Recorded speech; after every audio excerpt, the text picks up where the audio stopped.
Hi friends, there's a reason why I have my chocolate stash well hidden in the last corner of my apartment.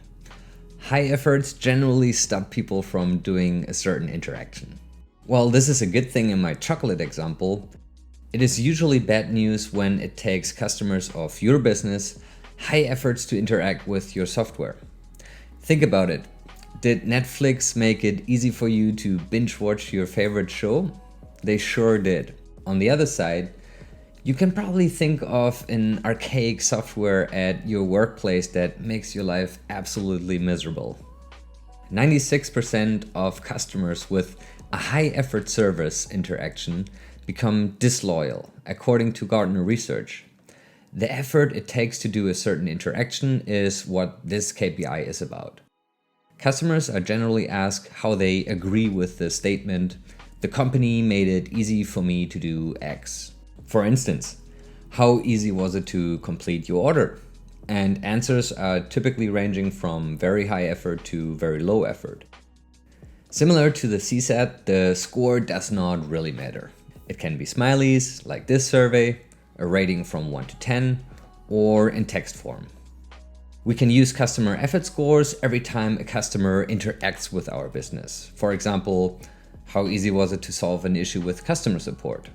Ask this question and you will find out how efficient your customer team is, and if any changes need to be done. You should consider sending out a CES survey after a customer finishes reading a knowledge base article too, since it will help you to find out if your content is generally useful or not. Or really any kind of interaction with your product or service. Was it effortless to purchase a subscription? The collected answers will give you great feedback in real time if improvements are needed or potential blockers need to be resolved. Compared to NPS and CSAT, this KPI is more transactional rather than a relational pulse check over time.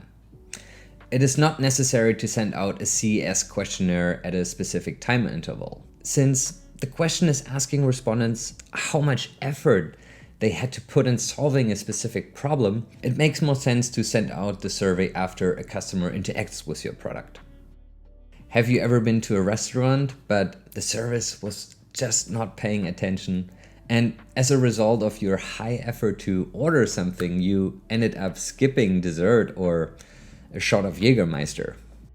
If your restaurant would launch a CES survey, they would quickly identify this gap and the potential money that was left on the table. The effort to order something needs to be low in order to have a restaurant of raving snails. I personally have a different kind of problem when it comes to ordering in a restaurant here in Canada. I'm from Germany and we raise the hand if we would like to order something, but here in Canada I just find that way too pushy. People usually just nod or smile at the service and they come to help. But whenever I smile at the waitress, they just smile back at me. Anyways, back to our customer effort score. How do we calculate it? Same way we calculated the customer satisfaction score. We take the sum of all scores, divided by the sum of the maximum possible score, and multiply it by 100 to get the percentage.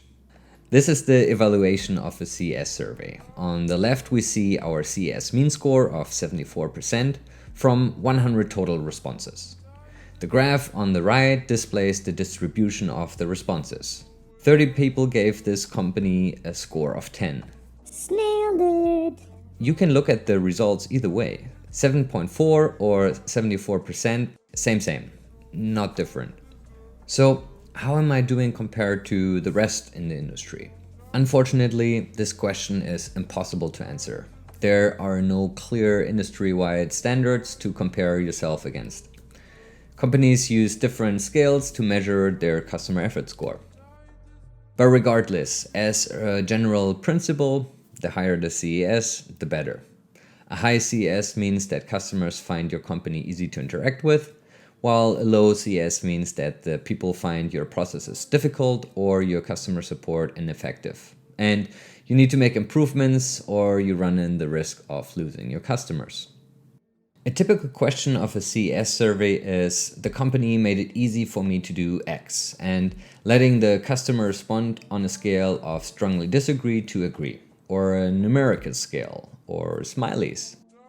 If your CES is suboptimal, make a plan to identify the root cause and fix the issue.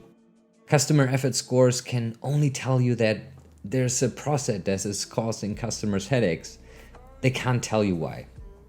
The fault could be a support staff member, or a glitch on the website, or something else entirely. This means you need to investigate further and ask follow-up questions as part of your survey. Once you identified the issue, make corrections and then continuously test your CES to ensure the problem stays resolved. Because efforts are generally involved in a transaction with your business, this KPI is best to measure after an interaction. That concludes this chapter. In the last chapter about customer service metrics, we will compare NPS, CSAT, and CES against each other. I will see you there. Hi, this is Max. I hope you enjoyed this little video.